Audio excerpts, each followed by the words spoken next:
Hi, Tina and athletes. Welcome to video number 3 of our Intro to Mountain Biking with the Cycle Effect. Hello, welcome back. We've got bikes today. This is exciting.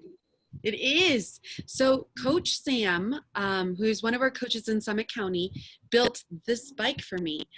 So thank you so much, Coach Sam, for doing that. She dropped it off and gave me some instructions, which we'll talk about today, because I do have a few questions.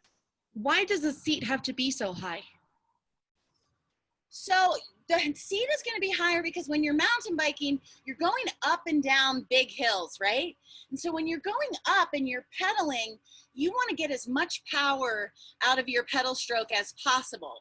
And if I'm sitting on my bike with my seat too low, when I pedal, my knees, see how my knees stay bent? I'm pedaling backwards because my bike is fixed. I'm not pedaling forward, but I don't get good extension through my leg.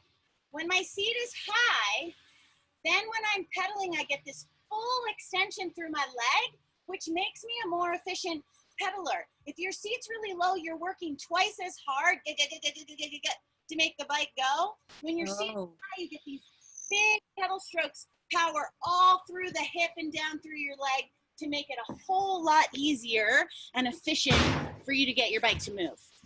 Okay, that makes sense. All right, so I'll keep it just as high as it is. So then another thing that Coach Sam mentioned is that if I do take it for a ride, I should probably bring an extra tube with me just in case it pops. So I'm looking at my tires and I'm thinking, are they too full? Is that why they're gonna pop? Or I don't know. Can you help me out, Tina? So your tires and your tire pressure is like you want to find the sweet spot. If your tire has too much air in it, when you feel it, when you squeeze it between your thumb and your fingers, it's gonna feel really hard like a basketball. And then when you ride, if your tire has too much air in it, your bike is gonna bounce around in the front. It's gonna feel real bouncy. Can you guys hear those trucks in my backyard? There's some trucks right there. I don't hear them. Perfect. Okay, so if there's too much air, your bike's gonna feel a little bouncy, and then it's just gonna make your ride not feel as smooth as you would like. Too much air very rarely would give you a flat tire unless you overinflated it so much that it literally popped, which would be a huge deal. That very rarely would happen. More commonly, you're gonna get a flat because your bike does not have enough air in the tire. So again, when I squeeze the tire between my thumb and my fingers, if I squeeze it and it's really mushy, like if you were squeezing a banana and it got all mushy, then that's not enough air. You kind of want this sweet spot where it doesn't feel hard like a basketball, but it doesn't feel mushy like a banana. It feels somewhere in the middle of that where you're getting a little indentation when you squeeze, but not a whole lot, because if it's too low on air, that's when you can get flats and need that tube. Okay, and the cycle effect does focus on teaching us how to fix a bike if it does pop on while we're riding. So I'm looking forward to learning more about that. So then I have another question for you, Tina. I've heard our coaches say the term feather your brakes. What does that mean, and how are our brakes different from my normal bike? Yeah, so depending on what kind of bike you've been riding in the past, there's a couple different kinds of brakes on bicycles. Our bikes have what's called disc brakes. You can see the disc on my bike right here, and you can see the disc on Isabel's bike on her back wheel. It's that silver, that silver piece right there, and that's the disc. So disc brakes are really powerful. They're the same brakes that are in your parents' car. Disc brakes are what stop an automobile. So they are very powerful brakes. The whole technique of braking, which there is a technique to braking, is that we want to try to have our braking be fluid, right? Our braking is not all the way on and all the way off. We're never just turning the brakes on and off like that.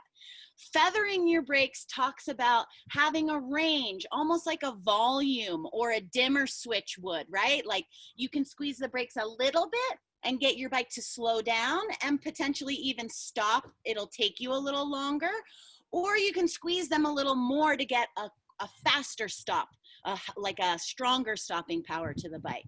So that first time you get out on your bike with disc brakes and you're pedaling it around, you want to pedal it at a slower to medium speed, and you just really want to experiment squeezing your brakes a little bit, squeezing your brakes a lot, and notice what it does to your body. Does it move your body around when you squeeze your brakes, right?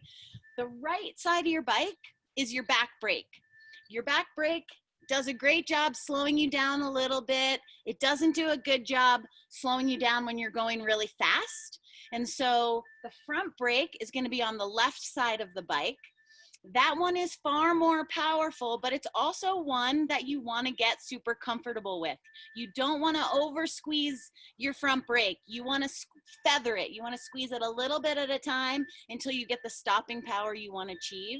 That brake will also kind of move your body around, right? Have you been in the car where you had to slam on the brakes a little bit more than maybe you would have liked to avoid something, and it kind of moves your body forward? Yeah.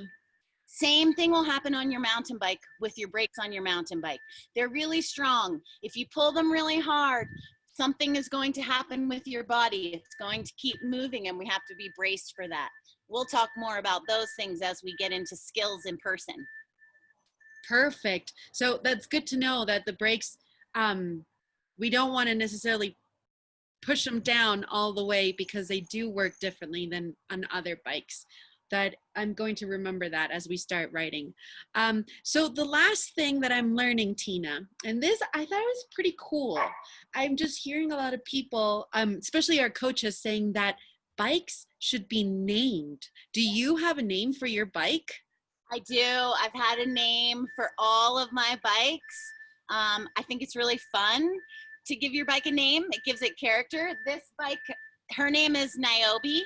And so I'm a big fan of giving bikes names. Did you give your bike a name yet? So it made me think, because this is the first mountain bike that I have, and it's the one that's going to help me learn how to mountain bike. I'm going to call it the Caterpillar. Yes, I love that name. Tell me, what's the Spanish word for caterpillar? La oruga. La oruga. So can we call it caterpillar or la oruga? Yeah, you can call it oruga as well. So that's going to be the name of my bike, and hopefully it'll drive me to become a butterfly. I believe that that is going to happen. I bet it happens even sooner than you think. All right, Tina. So thank you so much for all these tips on our bikes. I think they're really important for us to know just the first steps of to keep us safe. And we will keep working on the rest of the part of the bike the next time, right? Absolutely. I'm looking forward to it.